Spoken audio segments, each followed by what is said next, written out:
चलिए जानते हैं देश और दुनिया की सिलेक्टेड काम की और महत्वपूर्ण 25 बड़ी खबरों को सिर्फ 5 मिनट में। पर अभी तक आपने इस वीडियो को लाइक नहीं किया तो लाइक कर दीजिए। राहुल ने बुलडोजर कार्यवाही पर सुप्रीम कोर्ट की टिप्पणी को सराहा। कहा, भाजपा बुलडोजर नीति पर बेनकाब हुई, देश संविधान से चलेगा, सत्ता के चाबुक से नहीं। पश्चिमी बंगाल विधानसभा में एंटी रेप बिल पास, पीड़िता कोमा में गई या मौत हुई तो दोषी को 10 दिन में फांसी होगी। देश का मानसून ट्रेकर तेलंगाना आंध्र प्रदेश में बारिश, बाढ़ से 33 की मौत, 432 ट्रेनें कैंसिल, 23 राज्यों में बारिश की संभावना। वही गुजरात में रेड अलर्ट।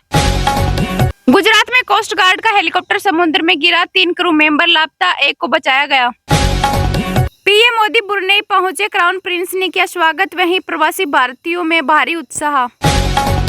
अगस्त में रिकॉर्ड 1496 करोड़ रुपए यूपीआई ट्रांजैक्शन हुए, ये पिछले साल से 41% ज्यादा। दुष्यंत चौटाला बोले, कोई मुझे खत्म नहीं कर सकता, विरोध वो लोग कर रहे हैं जिनके लिए हम चैलेंज हैं। 11 जून से लॉर्ड के ऐतिहासिक मैदान में खेला जाएगा विश्व टेस्ट चैंपियन का फाइनल, वहीं 16 जून रिजर्व डे रहेगा। केंद्र सरकार ने 23वां लॉ कमीशन गठित किया, 3 साल का कार्यकाल होगा, वह सुप्रीम कोर्ट और हाई कोर्ट के रिटायर्ड जज सदस्य होंगे।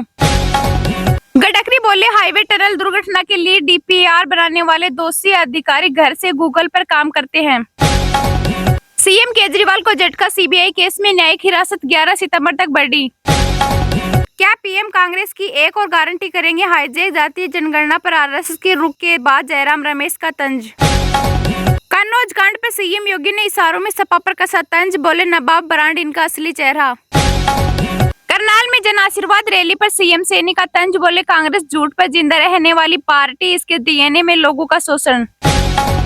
सरकार ने अगस्त में जीएसटी से रिकॉर्ड 1.75 लाख करोड़ रुपए जुटाए। दिल्ली में राहुल और खरंगे से मिले हेमंत सोरेन, बोले हम पूरी ताकत से सरकार चलाएंगे और भविष्य में चुनाव भी जीतेंगे। Paris para Olympic Sumit Antil ने रिकॉर्ड के साथ जेवलिन थ्रो में गोल्ड जीता। वर्ल्ड बैंक ने भारत की जीडीपी ग्रोथ अनुमान वित्त वर्ष 2024-25 के लिए 7% किया, हालांकि आरबीआई ने अनुमान 7.2% बताया था। बांग्लादेश ने पाकिस्तान के खिलाफ पहली बार टेस्ट सीरीज जीती, दूसरा मैच 6 विकेट से जीतकर सीरीज में 2-0 से क्लीन स्वीप किया। अंतर्राष्ट्रीय क्रिमिनल कोर्ट के आदेश को दरकिनार कर मंगोलिया पहुंचे पुतिन। 2025 में भारत की पहली सेमीकंडक्टर चिप आएगी, केंद्रीय मंत्री वैष्णव ने कहा, सरकार ने काइनस के 3300 करोड़ के चिप प्रपोजल को मंजूरी दी। 8 दिन की सीबीआई हिरासत में भेजे गए आरजी कर अस्पताल के पूर्व प्राचार्य संदीप घोष। अब ऑटोमेटिक मोड में चलेंगे दिल्ली के ट्रैफिक सिग्नल, जिस तरफ होंगे ज्यादा वाहन उस तरफ की लाइट देर तक रहेगी हरी। कर्नाटक सरकार ने डेंगू बुखार को घोषित किया महामारी, इस साल दर्ज किए गए 7000 से ज्यादा मामले। 30 सितंबर को खत्म हो रही है एसबीआई की अमृत कलश स्कीम, इसमें सीनियर सिटीजन को 7.60% और अन्य को मिल रहा 7.10% सालाना ब्याज। ममता बनर्जी ने अपराजिता टास्क फोर्स के गठन का ऐलान किया, सुबेदु अधिकारी बोले, हम बस नतीजा चाहते हैं। दुनिया के सबसे ऊंचे कालिंदी खाल बद्रीनाथ ट्रैक को आईटीबीपी के जवानों ने किया पार।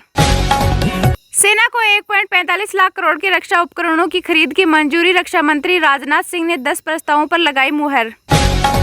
कांग्रेस को मुंह की खानी पड़ी सेबी प्रमुख माधवीपुरी के मामले में आईसीआईसीआई बैंक के जवाब पर भाजपा का तंज। बांग्लादेश में उपद्रवियों ने दुर्गा पूजा के लिए बनाई प्रतिमा तोड़ी। देवेंद्र फडणवीस मराठों से नफरत करते हैं, जारेंगे का महाराष्ट्र के उप मुख्यमंत्री पर आरोप। सशस्त्र सेना समारोह में सीएम योगी बोले, सशस्त्र बल मात्र रक्षा ढांचा नहीं है, यह सुरक्षा की मजबूत नींव भी है।